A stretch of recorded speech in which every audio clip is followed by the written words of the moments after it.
Hello, everybody. Welcome to another edition of a comic book flashback. We are looking at The Amazing Spider-Man, issue number 44. This issue came out in January of 1967, and as we look on the cover today, we have Spider-Man going one-on-one with the Lizard. Today's title is Where Crawls the Lizard?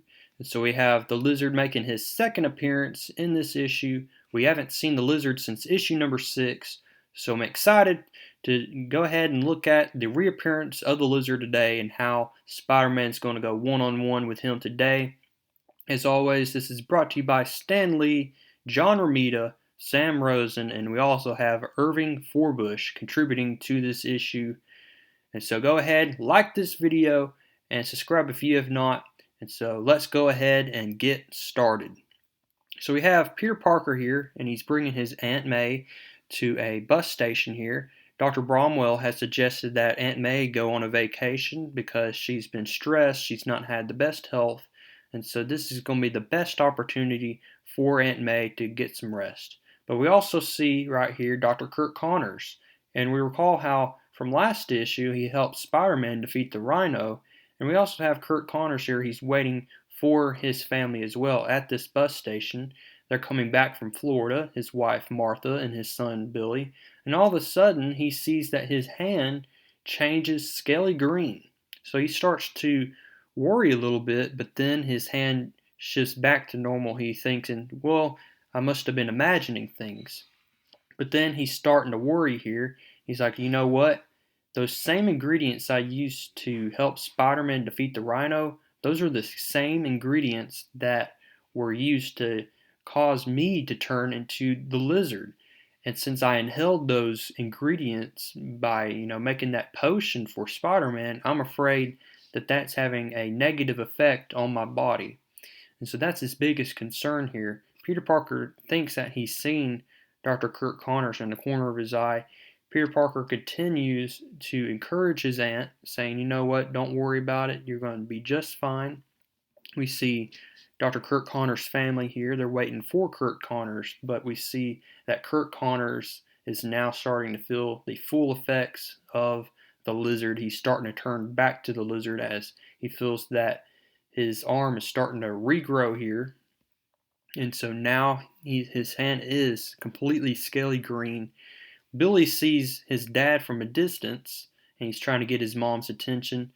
He hears Billy, and so Dr. Kirk Connors runs because he doesn't want to confront his family with him turning into the Lizard, and he doesn't want to create a mass panic as well. So he runs into this bus tunnel, trying to escape from just making a big panic towards everybody.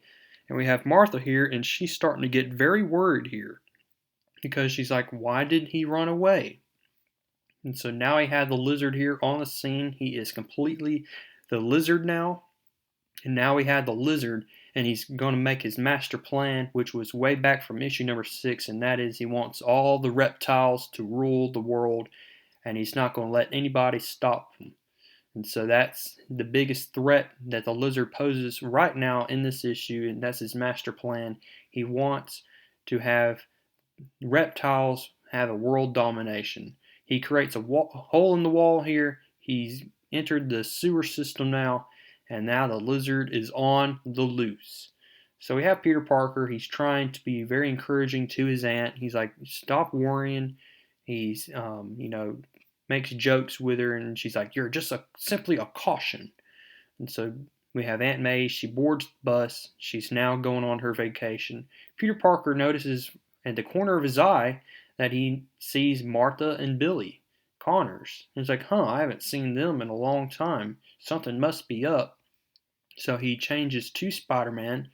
Martha is pretty happy to see Spider-Man because she now is very worried about her husband changing into the Lizard. She tells her little boy here, Billy, to go get a soda pop. So he runs off, and Martha reveals the biggest news of all, and that is she's afraid that her own husband has changed to the Lizard, and she wants Spider-Man to go find him to see if that is the case. And she tells Spider-Man that she saw him run into the bus tunnel, and so we have Spider-Man here saying, you know what, that's all I needed to know. He swings off, He's on the investigation now. He recalls way back from issue number 6 and how the lizard almost drowned him, and how much of a threat the lizard was at that time. And he was pretty unstoppable, but thanks to trickery, he helped the lizard shift back to Kurt Connors. So he goes down to this little tunnel here and he notices that there's a hole in the wall, and so that had to be the lizard's doing. But Spider-Man's too afraid to reveal the news to, Martha Connors here. So instead he makes a white lie saying, you know what, I couldn't find him. Why don't you go back home? He might be waiting for you there. So he's trying to be very encouraging here. But he knows that the lizard is on the loose. So Peter Parker here, he changes back to his normal civilian identity. He goes back to the Daily Bugle here. He's wanting to talk with J. Jonah Jameson about trying to take some photos. He needs the cash. He's in debt. He sent his Aunt May on a vacation and needs to pay for that vacation. He congratulates Betty Brant on her engagement. And so now he says to J. Jonah Jameson here that, hey, what if I see the lizard out on the streets? Would you take some photos of him? But we see J. Jonah Jameson here. He's like, you know what? That whole lizard thing was just a big fake. I mean, that didn't happen. So we have J. Jonah Jameson here saying the lizard's not real. But right here we have Frederick Foswell. He's listening in on this conversation, and for the longest time, Frederick Foswell has wondered how Peter Parker has gotten those shots of Spider-Man. How does he always get the best photos of Spider-Man? So Frederick Foswell may be a big threat in the coming issues because he's very suspicious of Peter Parker. Peter Parker goes down to the Silver Spoon, and he's going to catch up with Gwen Stacy, Harry Osborn, and Flash Thompson. He slides into the booth. Remember, as we know, that Peter Parker has a pretty busy life, and school is just something that he doesn't really focus on, so he missed his morning classes. Gwen Stacy promises that she'll help Peter Parker catch up with his homework, but in the corner of their eye, they see this beautiful woman walk in, and it just so happens to be Mary Jane Watson. And so Peter Parker's like, hey, Mary Jane.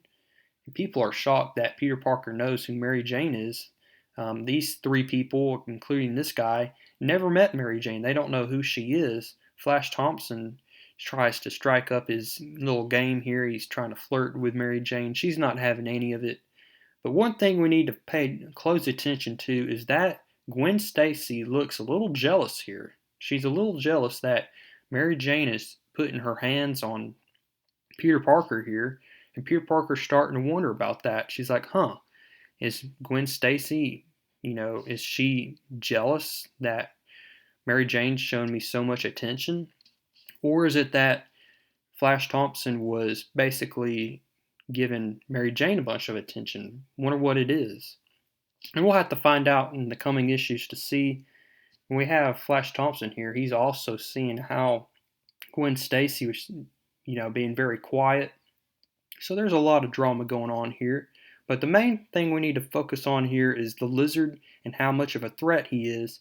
His main goal here is to either frame Spider-Man or defeat Spider-Man, so he robs this jewelry store. The police are alerted. They come to find out that the place has been raided. Every jewel there is gone. All the fortune is missing. So they accuse Spider-Man of doing this theft. It's in the newspaper. Peter Parker finds out about it. And so he calls Martha Connors here, and he says, I'm afraid that Kurt Connors may be responsible for this, that it could be the lizard, but I'm going to find out. We have Peter Parker here wondering, daydreaming about the lizard in class. Just a lot of things going on. But here we go. We have Spider-Man going one-on-one with a lizard right now. He finds that the lizard is on this rooftop. And so here we go with the first fight scenes here in a long time. He sets up his automatic camera, and here we go, Spider-Man going one-on-one with the lizard. Great action scenes drawn by John Romita once again. Spider-Man tries to focus on getting a hold of the lizard's tail because that's how he can really use that for his weak spot. But the Lizard is just so fast. He's so cunning, so strong. The Lizard tries to make his escape through this sewer. Spider-Man tries to run after him, makes him mad. So now the Lizard is going to be chasing Spider-Man. Both of them scale this building, so now the public is aware that it may have not been Spider-Man who robbed that jewelry store. So the Lizard is fighting. Spider-Man fights. The Lizard knocks him off the building here. Spider-Man saves himself with his own webbing. But then we have the Lizard strikes again with that tail, and this time Spider-Man loses his balance, falls and plummets, and he hurts his arm. So now we have an injured Spider-Man here. And so a doctor here from the crowd bandages up Spider-Man. So now we have an injured Spider-Man. We have the Lizard out on the loose, and Spider-Man's just not going to be able to fight Lizard with one arm. So Spider-Man goes to the Connors residence, and he pretty much reveals to Martha that, you know what, I'm afraid that Kurt Connors has turned into the Lizard. I'm afraid. I'm sorry. And she starts to cry. Spider-Man's like, I gotta get out of here. I can't stand a woman crying like that. So we have Peter Parker. He returns home. He feels very defeated. He's weak. He's hurt. He hears a phone call, and it's Aunt May. She's checking up on him. We have Peter Parker here, and he's like, oh, don't be worrying about me. I'm fine, just fine. He hangs up. Phone call rings again, and this time it's Mary Jane. And she's like, you know what? I have a performance here. I'm going to be dancing at this school, and I have some free like one free ticket, and I'm going to invite you. Can you make it? And Peter Parker's like, I'm sorry, I can't make it. He's afraid that if he shows up in front of a bunch of people and he has an injured arm, people are going to make two and two together, and they're going to think that he is Spider-Man. So he blows that off. So we have the ending scene here. We have a defeated Peter Parker. He's worried about the Lizard being on the loose. He's afraid that Mary Jane Watson is now mad at him. And he's also worried about getting enough money to pay for Aunt May's vacation. So a lot of things going on towards the end of this issue. Ends on a pretty somber note. I mean, just pretty depressing note. And so how is Peter Parker going to turn things around? We'll have to wait till next issue as we look at issue number 45. I hope you liked this summary of Amazing Spider-Man, issue number 44. Go ahead, if you have not liked this video, comment down below what you liked, and I will see you next time as we look at Amazing Spider-Man, issue number 45.